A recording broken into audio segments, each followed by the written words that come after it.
Beste zomerhuisvrienden, daar zijn we weer. Het is de laatste videoblog vanuit IJsland. Het is een geslaagde missie geweest. Veel geleerd over zodenbouwtechnieken en de traditionele IJslandse bouwwijze. Al die kennis nemen we mee naar huis. En dan gaan we een zodenhuis bouwen.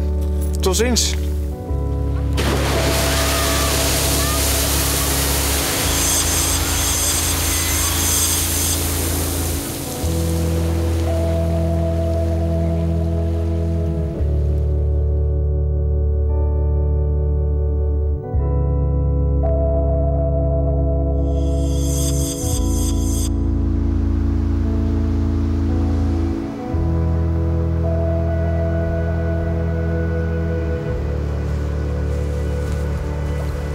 Ik denk wat mooi is aan huizen is dat dat een plek is waar alle facetten van het leven samenkomen. Je hebt natuurlijk je landbouw, dus je middelen van bestaan. Je hebt je geloof, de kinderen, alles. Het eten, spelletjes spelen na het eten. Dat speelt zich allemaal in en rondom dat huis speelt dat zich af.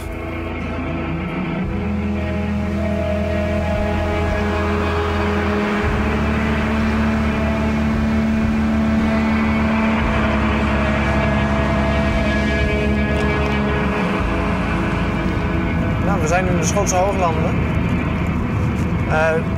Het is een heel desolaat gebied waar veel traditionele bouwwijzen nog lang bewaard gebleven zijn. En die kunnen ons heel goed als voorbeeld dienen eigenlijk voor hoe het mogelijk in de vroege middeleeuwen in Nederland is toegepast. Het is een belangrijke inspiratiebron voor mijn onderzoek. En ook een prachtig gebied zoals je ziet. Maar goed, ik ben zelf in Schotland geboren, dus ook wel een beetje bevooroordeeld. En we zijn onderweg naar het plaatsje Killin, midden in de Hooglanden, waar we een afspraak hebben met een gebouwhistoricus, Bruce Walker. Ik heb al wel heel lang met Bruce geschreven over zijn onderzoek. Gewoon ouderwetse briefpost. Hij is gepensioneerd en gebruikt zelf geen e-mail. Hij heeft hele vernieuwende, leuke ideeën over traditionele huizenbouw. En dat is ook van toepassing op Noordwest-Europa. Dus ik zie er wel erg naar uit om hem een keer in levende lijven te ontmoeten en daar in wat meer detail over te praten. Ik denk dat ik hem al zie. Daar zou je hem hebben.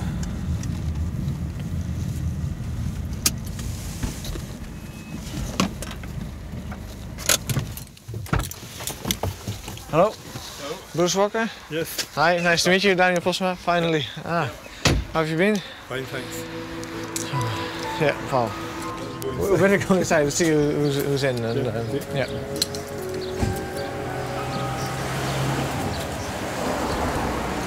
De National Trust for Scotland is net als Historic Scotland een organisatie die het Schotse erfgoed beheert. En zij hebben onder andere een aantal oude woonstalhuizen in hun collectie die we met Bruce Walker gaan bezoeken. En het gaat in veel gevallen om oude zodenhuizen die inmiddels met de stenen muur zijn uitgevoerd. En in het interieur, dat is voor ons erg interessant, zijn nog bijvoorbeeld in de stalgedeeltes originele kuppels bewaard gebleven.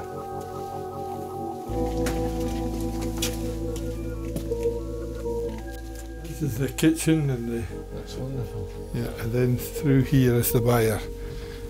I think you people call this a long house when you have the byre. There's a milk place here, the living area. but this is the byre through here attached to the living area. That's where they kept the cattle. Yeah.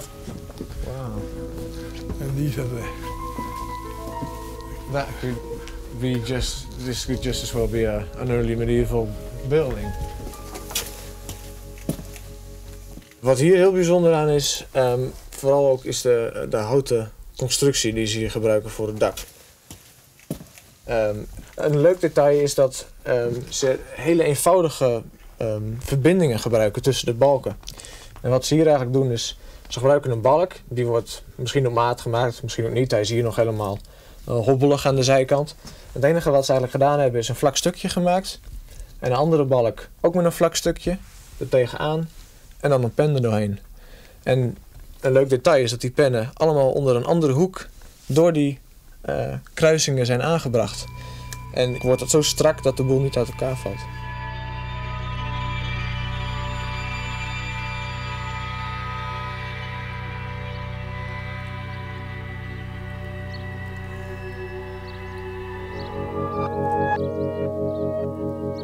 Het is groter, grootser dan ik had durven dromen. En er zit ook wel een behoorlijk element van spanning in. Die varen die wolven gewoon.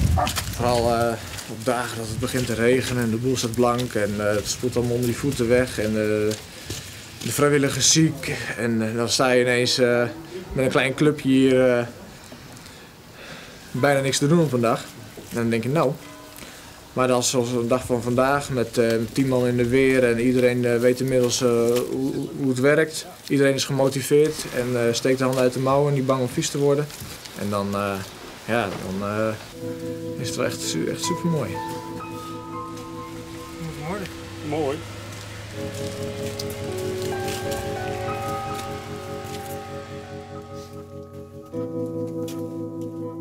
And would this have been a turf building in the past? Oh, it definitely would have been a turf building, yes. So they used these timber structures in combination with the turf wall? Yes.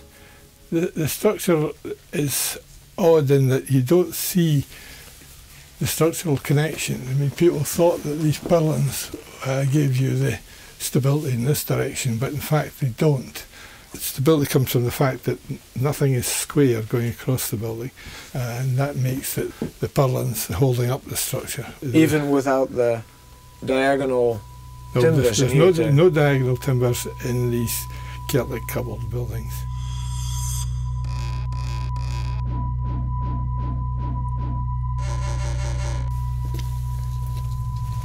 Could the house that Daniel is reconstructing have a roof structure like this? Yes, I think so, yeah. Is it important what he's doing, you think? Extremely important. I think that there's been too many people inventing systems rather than discovering the system that survives in the country. And this has survived for literally thousands of years. You can apply this right back to places like Skara Brae and so on, which are 3,600 BC. That's older than the pyramids. Zullen we hier nog even scheppen? Ja. Ja, dat valt niet mee, hè? Het is een regenachtige dag. Het regent eigenlijk heel september al. Een regenachtige maand kunnen we wel stellen. En vooralsnog is oktober ook niet erg droog. Dus aangezien ik vandaag jarig ben geef ik mezelf een verjaardagscadeautje en maak ik onze mooie boogconstructie open.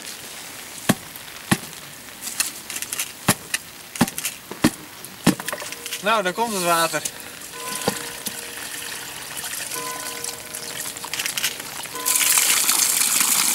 En ik voor de piep! Hoera! Oké, nou.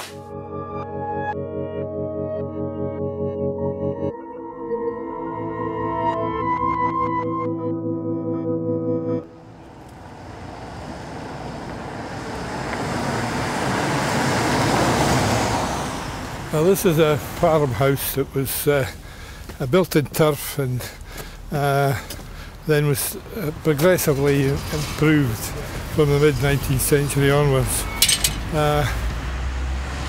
We don't know how old it was at that stage, but it was bought by a landowner who occupied the place behind here.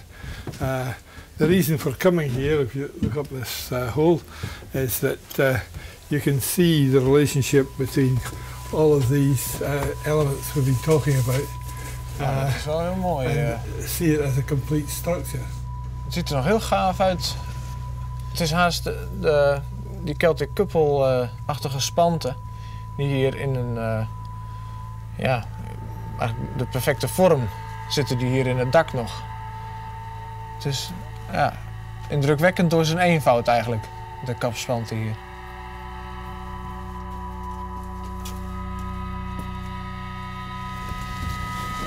The couples look remarkably neat. They're very clean. Are they old elements of the building, or are they fairly recent? Well, they are old elements. They're the original elements because the roof couldn't be removed and put back on. You say these trusses are, the couples are from ash. Yes. And it also has a lot of the bark still attached to it. And So that was a common treatment of timber, which has been criticised by lots of people from the Scandinavian countries and so on who say this is a way of introducing beetle into the timber. Yeah, because that was what I was wondering about. Doesn't this make it very, very vulnerable to decay or insect I think damage? the amount of smoke that was in the place possibly protected it from the beetle as well. Right. So the smoke's an important element It's of an the important conservation. element in the conservation, yes.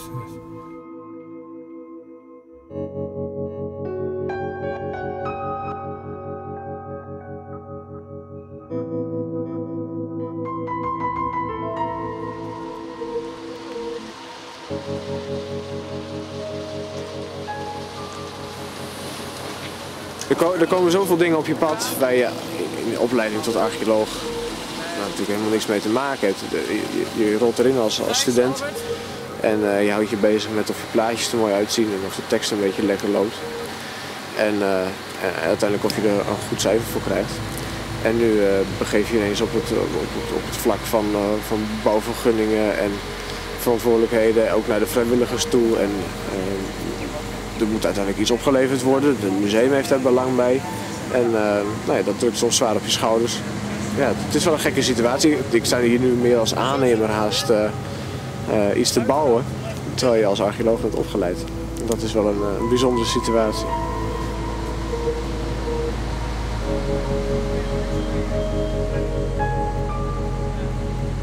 De manier waarop de balken met elkaar verbonden zijn, dat is geïnspireerd op die Celtic Couple methode. Wat ik hier wil laten zien is de eenvoud van de kapconstructies. Geen ingewikkelde verbindingen, maar gewoon hout wat voor een groot deel krom is. Er zitten allemaal zwabbers in het hout. En een verbinding met 2 afgevlakte stukken en een pen er doorheen. Ja. En die pen is niet zo middeleeuws, toch? Nee, dat is geen middeleeuwse penverbinding inderdaad. Toen we de details van de kapconstructie aan het definitief maken waren in overleg met de constructeur, toen bleek dat de penverbinding, dat we dat niet goed konden krijgen. Niet naar huidige maatstaven in elk geval. De afschuivende kracht was zo groot dat die zou kunnen breken. En, toen konden ze het wel, of? Toen konden ze het wel. Ja, het zou kunnen betekenen dat de kap lichter was. Misschien kan het sowieso wel, maar goed, het moet nu natuurlijk veilig zijn. De veiligheidsrichtlijnen die we tegenwoordig hebben, die hadden ze toen niet. Vanwege het publiek? Vanwege het publiek. Het publiek moet er veilig in kunnen rondlopen natuurlijk. En daarom zijn het nu van die daarom hebben we inderdaad stalen draadeinden moeten gebruiken om het toch veilig genoeg te krijgen.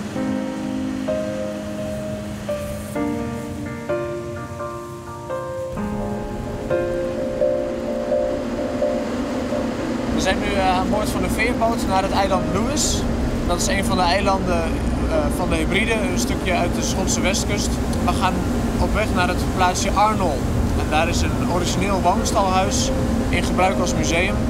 En ik hoop dat dat een aardig beeld geeft van hoe zo'n woonstalhuis vroeger was ingericht en hoe dat werd gebruikt. En onderhouden uiteraard. Het is sowieso een erg mooi gebied om even in rond te kijken en wat oude archeologie te bekijken daar.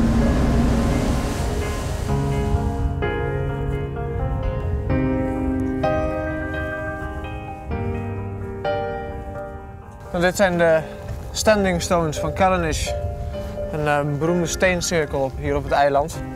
En de structuur die nog overeind staat al ongeveer 4000 jaar, dateert uit de nieuwe steentijd. En ja, dat is natuurlijk wel echt een prachtige plek om als archeoloog rond te lopen. En ik heb vernomen dat hier in de omgeving ook de resten van zodenhuizen nog zichtbaar zouden zijn in het veld. Dus misschien kunnen we even rondkijken om te zien of we die kunnen vinden.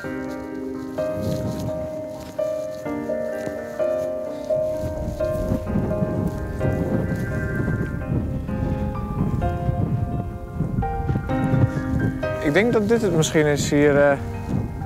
Er lijkt iets onder het gras aan relief te zitten.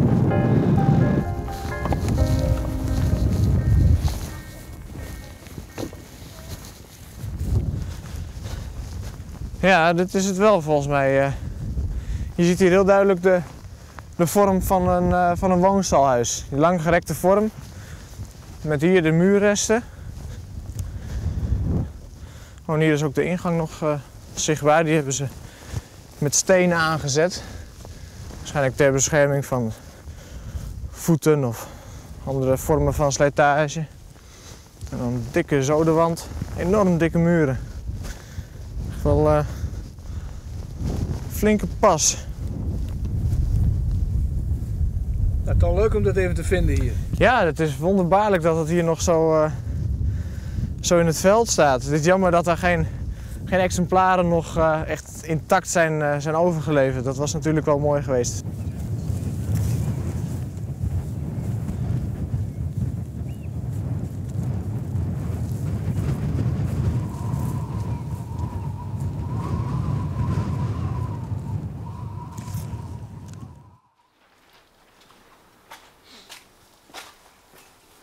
We hebben moeten beslissen om een winterstop in te lassen tijdens de bouw.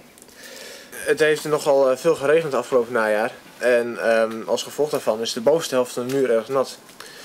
En dat wees ons erop dat de muur nog niet in optimale staat verkeert. En aangezien we niet precies weten hoe die het gaat houden als we hem volledig belasten, is het wel zo verstandig om ook te wachten met de vele tonnen aan zoden die op het dak komen te liggen, totdat die muur helemaal droog is. Dat is immers ook wat we willen weten.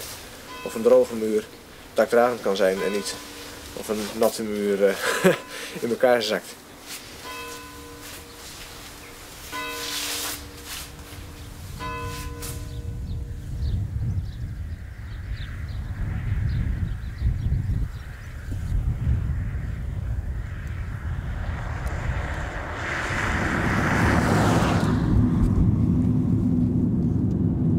Heel veel ruïnes van Black Houses hier.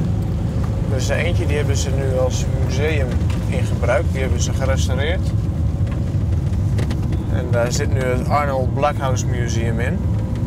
En dat is dus onder wetenschappelijk toezicht allemaal opgeknapt. En die kapconstructie is dus ook nog origineel. Oh, daar is het dan. Wat staat in de steigers? Dat is wel jammer. Ze zijn vast met onderhoud bezig.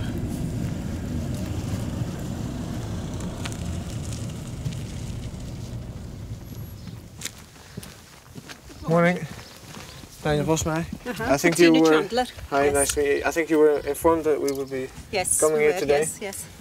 Unfortunately, you probably weren't told about the building being clad in scaffolding. No, we didn't know. No. If you want to look at an alternative building, another Blackhouse, you'll see it in the Blackhouse Village Garden in Carloway. Okay, yeah. But the interior is open, and you're more than welcome to go in there as much as you like. Oh, okay, yeah, that would be wonderful. Yeah, and we can see the overall view of the thatch somewhere else. Yes. Wonderful. Yeah. Yes. Okay, well, thank you very much. Thank you. Go have a look. Enjoy yourselves. Thank you. Bye-bye.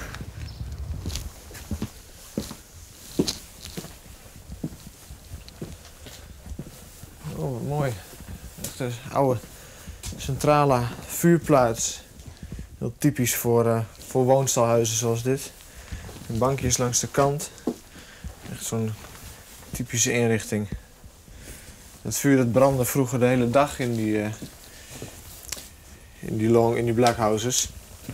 En de rook die trok dan langzaam door het dak naar buiten. En dat was een heel belangrijk element voor de conservering van het dak. En dat was ook een van de redenen waarom die daken hier zo flauw konden zijn. Omdat dat vuurtje de hele dag brandde en de warmte en de roet die zorgden ervoor dat de boel niet ging verrotten. En er zijn ook wel voorbeelden bekend van Blackhouses die dan buiten gebruik raakten en dat vuur ging uit en dan was na een paar weken of een paar maanden viel het dak ineens in elkaar, terwijl dat daarvoor al jarenlang goed gefunctioneerd had.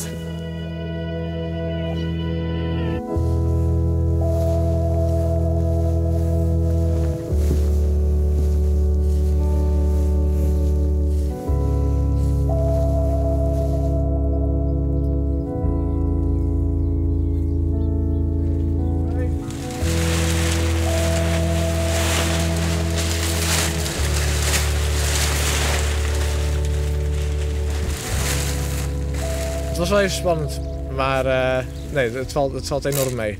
De schade is echt heel erg beperkt gebleven en eigenlijk staat hij er gewoon goed bij. Eigenlijk had hij niet beter de winter kunnen doorstaan dan dit. En ook de kap, als we nu zo dat zeil eraf trekken en je het houtwerk weer goed kunt inspecteren, dan zien we dat alles nog heel mooi op zijn plek zit. Dus we kunnen zo het werk weer oppakken.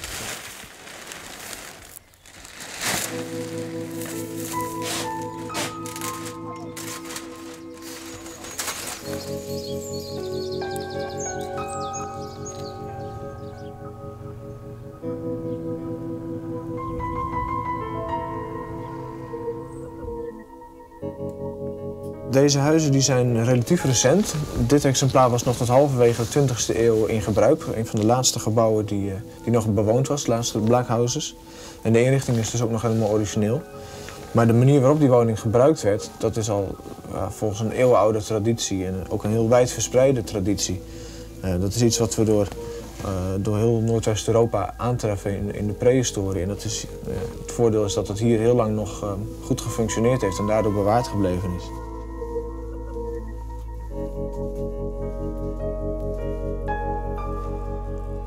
Er is eigenlijk veel meer contact tussen de groepen rondom de Noordzee dan je in eerste instantie zou denken. Wij zijn gewend om te kijken naar water als een scheidend element.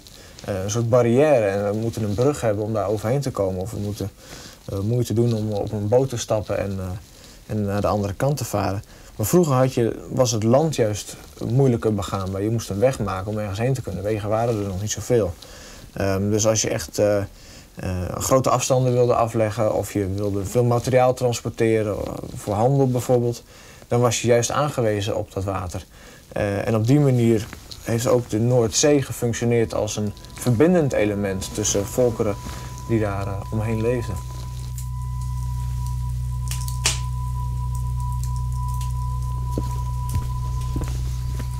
Ja, maar dat het net in de steiger staat, nu dat wij hier zijn. Dus moeten we even naar dat dorp verderop. Daar heb je nog meer black houses die op dezelfde manier bedekt zijn. En ik had begrepen dat er ook ergens een hele mooie molen moet zijn.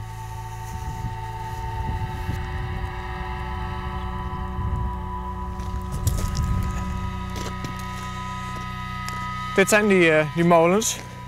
We zijn natuurlijk gewend aan onze hoge Nederlandse molens, maar deze zijn een stuk lager. Dat komt omdat dit een horizontale molen is. En die wordt gevoed door een omleiding van het riviertje hier. Die loopt hier door de Gulde heuvel af.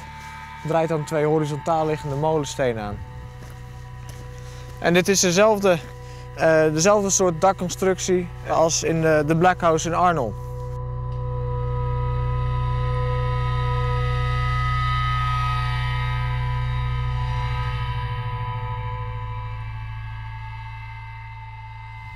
In Nederland gaan wij voor reconstructies uit van een steile hellingshoek van het dak. En dat komt omdat het water dan snel afloopt. En dat is iets wat moderne rietdekkers gebruiken om ervoor te zorgen dat zo'n rieten dak of een dak van stro lang meegaat. En deze daken, deze manier van dakbedekken, laat eigenlijk het tegendeel zien. We zitten hier in een heel nat gebied, maar heel vaak is hier de hellingshoek heel flauw en kan het water dus niet snel weg. En het klopt dat die daken dus ook minder lang meegaan. Alleen wat ze hier doen is, ze vervangen het dak gewoon eerder. Ze gebruiken het dak als meststof. Er zijn gevallen bekend waarbij ze het zelfs na een jaar al weghalen. En dat is dus eigenlijk een onderdeel van de agrarische cyclus en dus ook helemaal niet een verlies. Er zitten ook veel voordelen aan als je een flauwe hellingshoek kan toepassen op je gebouw. Het volume in het interieur is kleiner, dus de warmtehuishouding is dan beter.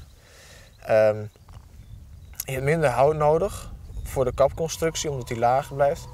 En hij is minder kwetsbaar voor harde wind. En je kunt je voorstellen dat zeker in een open gebied zoals het terpengebied dat toch wel een groot voordeel is.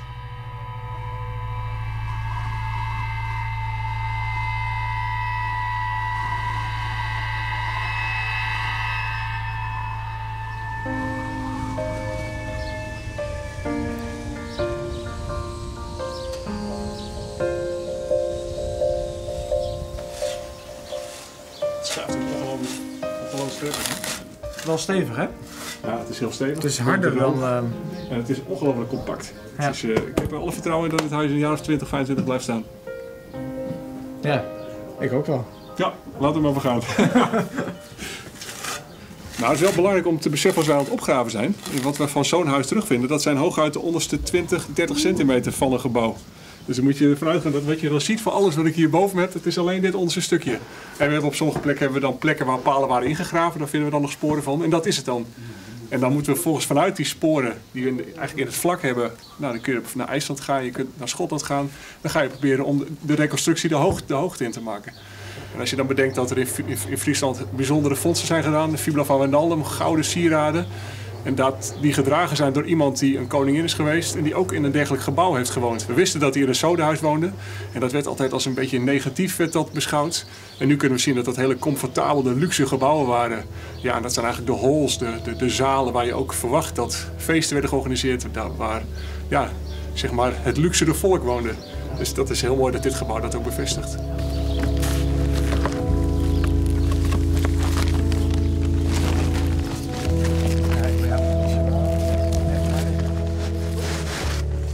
Het dak bestaat uit meerdere lagen en we zijn nu de eerste laag aan het aanbrengen. Dat zijn grote plakken van dunne zoden, die zijn wat flexibel, dus die vallen mooi over die takken heen. En nou, die leggen we dan dakpansgewijs over elkaar, zodat het water mooi kan aflopen als het al zo diep doordringt in het dak. Graskant onder, dus dat vormt een soort dichte mat, zodat alle kruimels van alle klei niet naar binnen vallen. En dan komt hier boven, we snijden de randen wat af, zodat we op de dubbele stukken, dat het toch een beetje glad wordt. En dan kunnen we hier straks een laag mest op aanbrengen. En ja, dat wordt dan samengedrukt door de toplaag. Er komen nog weer 2 lagen zo eroverheen. En dat zou dan een waterdichte tussenlaag in het dak moeten vormen.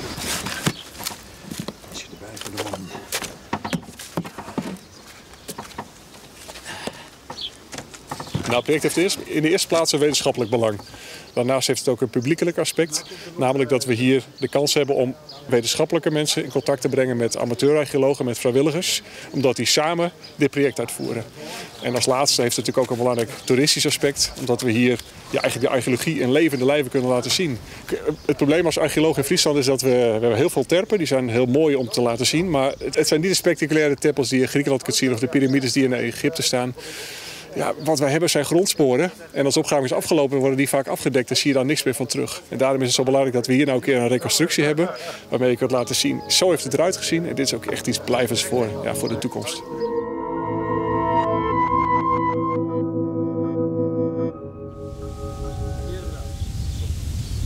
Het is een complexe bouwvorm, er komt een hoop bij kijken.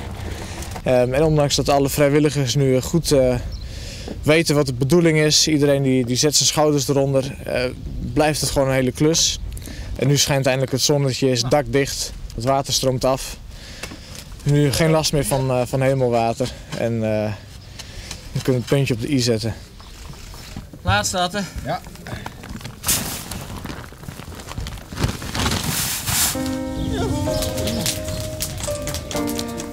Nou,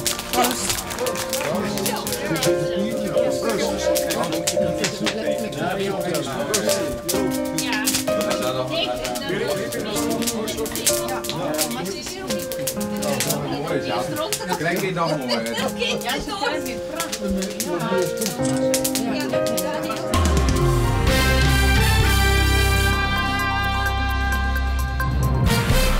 In Vurgem had deputaire Janne Wietske de Vries van een beetje de replica van het zogenoemde Sjerdehoes officieel openen.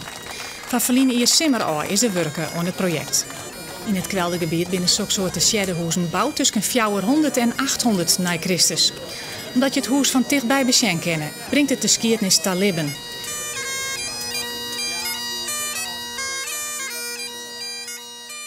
Het bijzondere aan een plek als deze is dat het je ook een idee geeft van hoe anders het in het verleden was. Tegelijkertijd ook weer op veel vlakken hetzelfde. Mensen leefden net als wij en ze hadden voor een groot deel dezelfde wensen, daar ben ik van overtuigd. Maar de manier waarop dat in het dagelijks leven vorm kreeg, dat is heel anders. En als je dan ook nog inbeeldt met behulp van de expositie die we binnen hebben ingericht, hoe het landschap volledig leeg was en hoe de zee daar van tijd tot tijd de overhand kreeg, dan krijg je echt een idee van hoe het was om hier vroeger te leven.